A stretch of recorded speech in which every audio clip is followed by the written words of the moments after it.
movie review sa MRL. So akong napili na movie kay mo ang Noah na girelease sa tong 2014, which is na medyo hits po siya pod kay. Pero muna siya ang Noah's Ark na munang gipili na ko na fan movie kay tungod kay one of the kanang logic bito na movie bito na makabilin pag-ain sa movie kay maghatag sa nimo questions kung kini inani ba gid natabo atong kan kani ang sa before sa kan ato na time. So mura na no? Ang genre sa tong kan sa tong movie kay mo ang biblical, drama o adventure or fantasy. So biblical, so gibase mo sa Biblia gid nyo ang Noah's Ark yun. Ang drama kay nasa mga scene na siyempre mga drama bito na scene which is choosing the humanity. So ang adventures pod kay adventure kay dili mo makita ang pag-adventure sa pamilya kung saan through pagbuhat sa arka. Then ang fantasy kina siya gamay na fantasy which is na medyo nalayo-layo pud sa biblika pero ato lang na panon explain.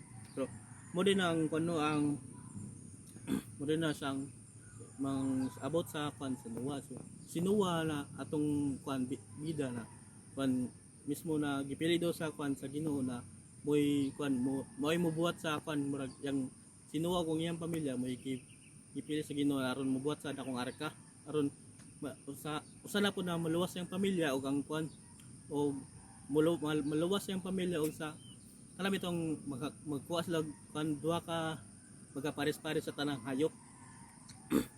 Kay adto sa The Great Flood na imo mulimpyo sa tibok kalibutan kay tuod sa mga sala sa tawo ato na one time. Question number 1 ta. So what type of environment or settings the movie depict? So sa salida makita nimo dark and broken people. So sa sabot sa dark and unbroken people dali na makita mga kinaya sa tao. So sa pikas na side sa kangkain, so dili na makita violente, dark lang siyempre kay mga dark people ay di man dark people kanang dark ang personality ba. So dito na nag-convey ang message. So dire kay dark people and dark and broken people, so violente, greedy na sa ilang mga personality kay siyempre pag survival ang isgitan so mo ginay mga kinay si tao bito na mga balasubas na. So ito sa ikaw ang setting sa ni kinara sa natural landscape dire no makita ang mga mountains, forest o kanang desierto sa sa ato na time kasi wala mo kay mga infrastructure.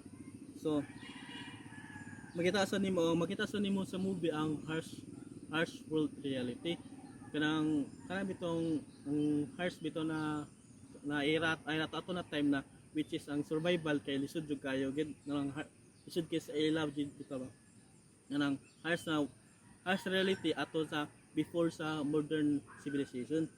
So question number 2 ta, are the characters portrayed in a way that is similar to a real human's household?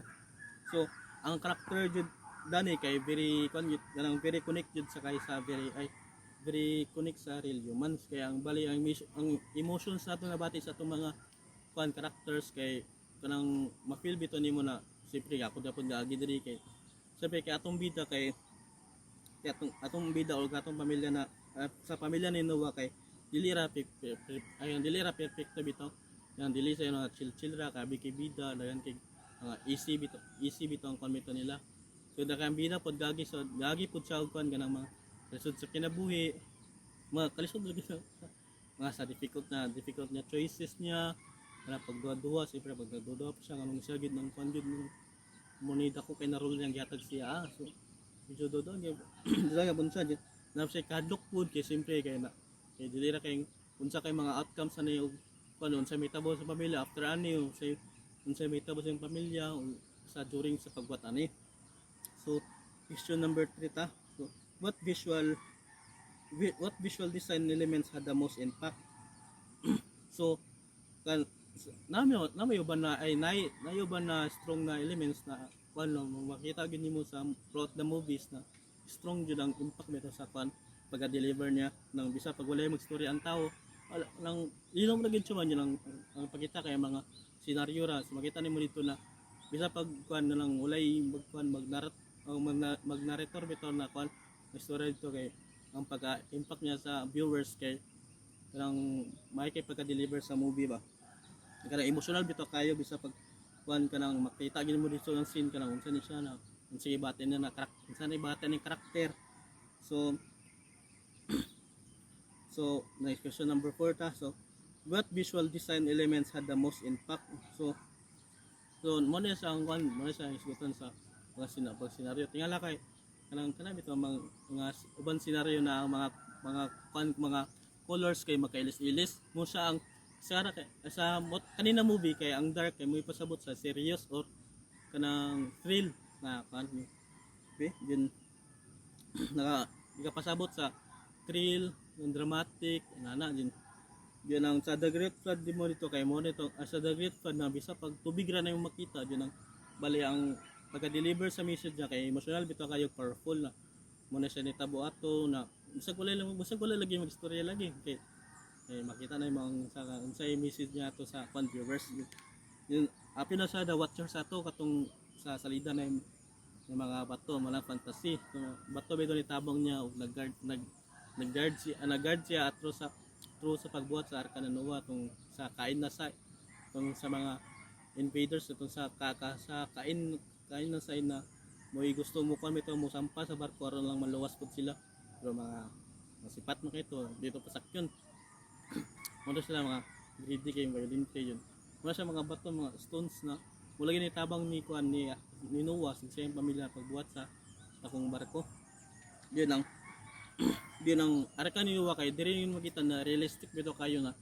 kuan ng pagbuhat bitaw sa kabito na dili na gamitag bakho gamitag crane na wala lansang manamano gid yang pagkabas mga dagkong kahoy no inon sa kaya ato lang nga kuan na movie kay nasa mga katabang mga pictures ka ng the watcher ka ng mga stones bitaw na ato na kanang stones to ang kanang nga kay mura siya mga fallen angel na kuan na fallen angel sa ato na time na earth yun nagtagad das lag kuan ba ang tagad sila tugot sa Ginoo na makabalik sila sa langit pero ang makabalik sila sa langit kay ang kuan daw pinagi daw kay which is ang last mission nila na kuan na i-guard si kuan ang Noah ng family throughout sa pagbuhat sa arka tabangan sila og kanang bitong i-protect sila pero kay siyempre kay na may mapilin sa pikas pud na sang kay nito badlongon ng mga anak ba moto siya yun makato may nagtabang nila sa antod sa pagkahuman antod sacrifice lang mga kagulingon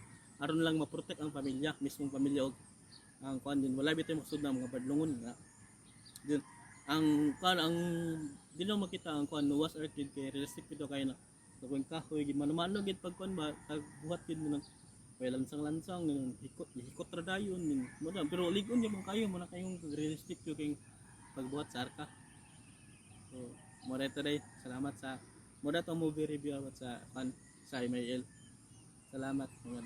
So one of my favorite childhood animation is SpongeBob SquarePants. So nature of the film.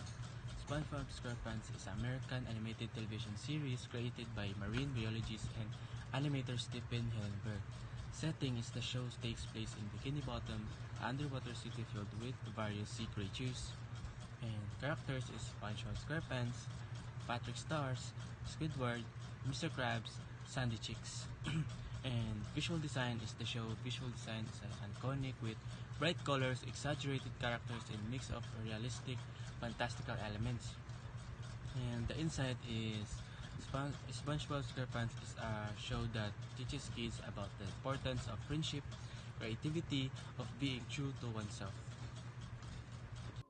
Good day, I am Angelina Mantokan and I'm going to share you about my favorite cartoons or movie in my childhood. The nature of the film or storyline, it is an action, comedy, and superhero cartoons. The story all about three little girls and it is Blossom, Bubbles, and Buttercup who protect the city from a villain. The story takes place in the city of Townsville, where the girls fight from a villain or criminals. The Powerpuff Girls similar to teenager because even they have a power, they show real emotion like happiness, angry, and sad like normal kids. That's all. The show has bright color, simple character design, and energetic animation, which is fun and memorable. That's all. I enjoyed it because it's funny, exciting, and have a teamwork. Hey guys, it's me, Omping. On this part, we'll be talking about one of my favorite animation, Ben 10. So let's start. Ben 10 is mainly an action, adventure, and science fiction animated series. The story follows a boy named Ben Tennyson who discovers a mysterious alien device called the Omnitrix. This watch allows him to transform to different aliens, each with unique powers, which he uses to fight villains and protect people. The story takes place in many different locations because Ben travels with his grandpa Max and cousin Gwen during their summer road trip. They visit cities, deserts, forests, and even alien worlds. These changing environments makes the story feels adventurous and unpredictable. Yes, the characters still feel very relatable. Ben acts like a normal kid who sometimes makes mistakes and learns from them. Gwen, who is intelligent and responsible, meanwhile, Grandpa Max acts a wise mentor who guides them. Their family relationships feels natural and believable. One of the most unique design elements is the design of the different alien transformations. Each alien has its own appearance, abilities, and color scheme. The bright green color of the Omnitrix and the action-packed animation make the show visually exciting and easy to recognize. I think many of us also imagined what alien we would turn into if we had the Omnitrix. I think that's also one of the main reasons it made the show more fun because we could imagine ourselves having those powers. That's one of the reasons why Ben 10 becomes such a memorable part of many kids' childhood. Planet alien device did what it did. Planet alien device did what it did. He's got superpowers, he's no ordinary kid, he's fantastic. So if you see him, you might be in for a big surprise. He'll turn into an alien before your very eyes. He's funny, creepy, fast and strong, he's every shape and